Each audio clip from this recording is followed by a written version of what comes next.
You can now support Ghost Maps on Patreon. Simply look for We Are HANTU or click the link in the description. Inspired by an account from Winnie. Ghost Maps, entry 117, Hua Fu Estate, Hong Kong.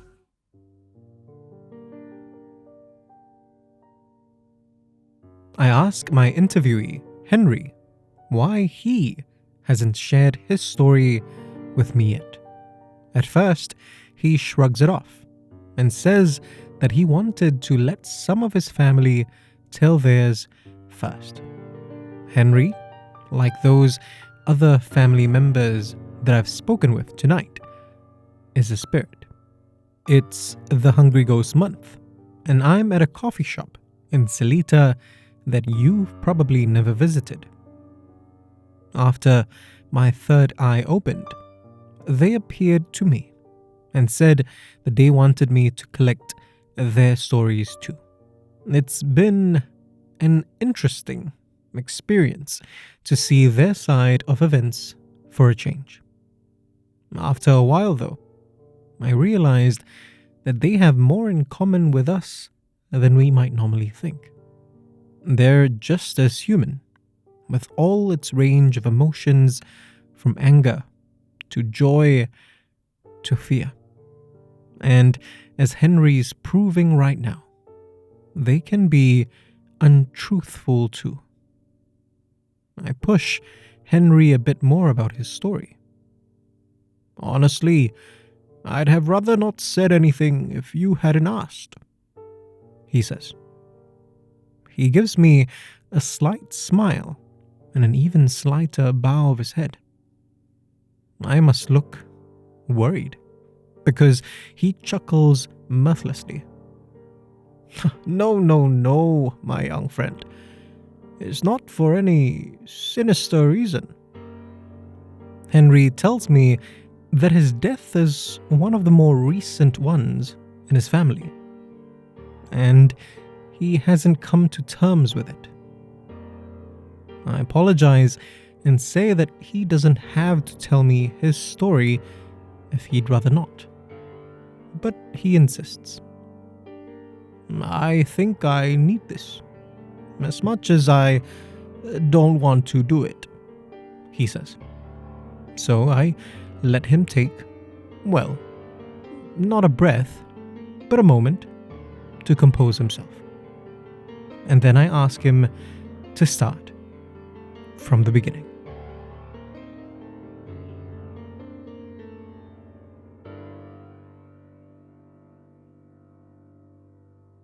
Henry and his wife, May, had moved to Hua Fu village in Hong Kong back in 1999.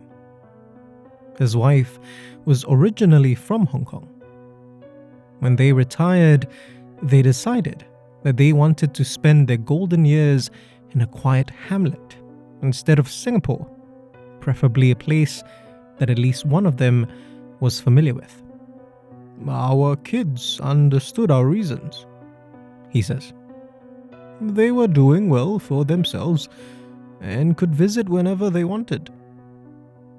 It was an idyllic way to live, making new friends their age, doing Tai Chi in the mornings, swimming in the ocean in the afternoons. But even in their later years, it's not like Henry and May didn't have their squabbles. I can't even remember what it was about, he says quietly. Something stupid, I'm sure. All our fights at that point were never anything earth-shattering. Still, it was definitely one of the louder shouting matches they had since they moved. Before things could get any more heated, Henry excused himself and headed to the village gate for a smoke. It was always his favorite spot because he knew that May could see him from their home. It offered her some level of comfort to know that, no matter what, they were never very far apart. Henry felt like maybe it would be a good idea if he took more than the length of a cigarette to cool down. It was close to sundown, so he figured that he would take a walk. Nothing too long, but maybe half an hour. He turned to their home and saw May at the window, looking out at him. He gestured that he was going to take a walk. She hesitated for a moment. She wanted to end our argument, he says. I should have just gone back in, but I was still feeling annoyed. Eventually, she just nodded and turned away. Henry tells me that the area around their village is beautifully serene. Within minutes of his walk, he felt himself grow calmer. To be safe, he continued down a quiet road just a little while longer. As the skies began to darken, he decided that it was time for him to head back. He turned around and regained his bearings in this new light, when a pair of lights suddenly turned a corner and barreled towards him. I don't remember dying, he says, matter-of-factly. When that truck hit me, it must have killed me instantly. Henry says that he holds the driver no ill will. Yes, he was speeding down the road, but it was usually a fairly empty road, and almost always devoid of pedestrians. In fact, it took Henry a while to realize he was even dead. He was disoriented, though. It was like having an out-of-body experience. Because, well, he smiles.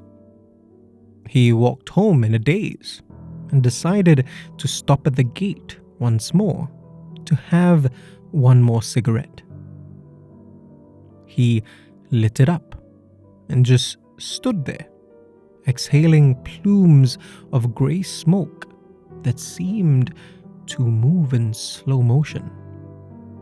As he was halfway through, May came out and said that she wanted him to come back in so they could talk it out. She said she was sorry and waited for a response from Henry. I wanted to tell her that she had no reason to be sorry, that I was in the wrong, but I couldn't speak, he says. All I could do was just stare at her, locked in the final moments before my death. Tears begin to stream down his ghostly face. He pauses for a moment, then continues. May continued talking to him, perplexed at first as to why her husband wasn't responding, then mildly annoyed. Her temper couldn't flare any further, though. Some of her neighbors came out of their homes to see what the commotion was about. When they saw that she was, for all intents and purposes, talking to thin air, they brought her back to her home.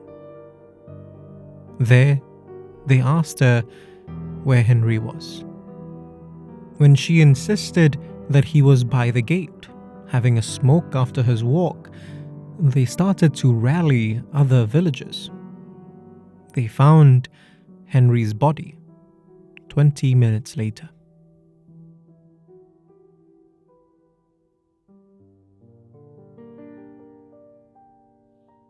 Till this day, the villagers leave offerings and joss sticks at the village gate on the anniversary of Henry's death. and during the Hungry Ghost Month.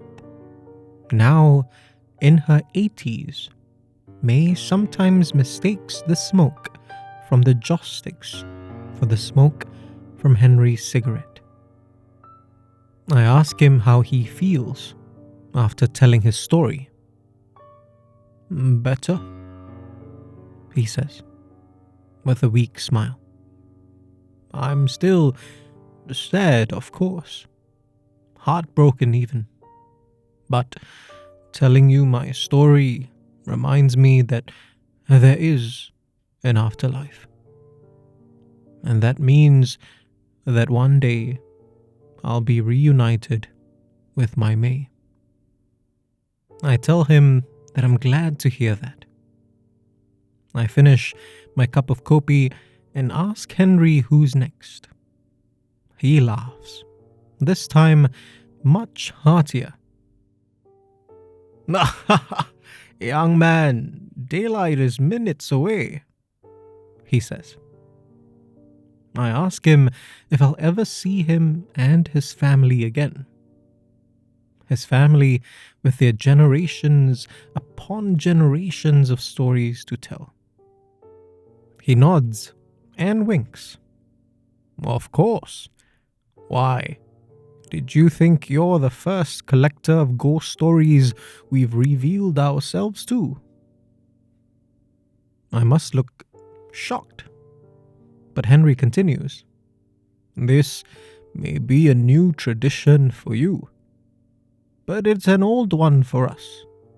We were just waiting for you to be ready." I tried to ask Henry which of my predecessors his family had visited, and how come I had never heard of this. But he politely raises his hand to stop me. "It's best for the living to not interfere with the dead, as you know," he says. "And it's just as true that the dead shouldn't interfere with the living."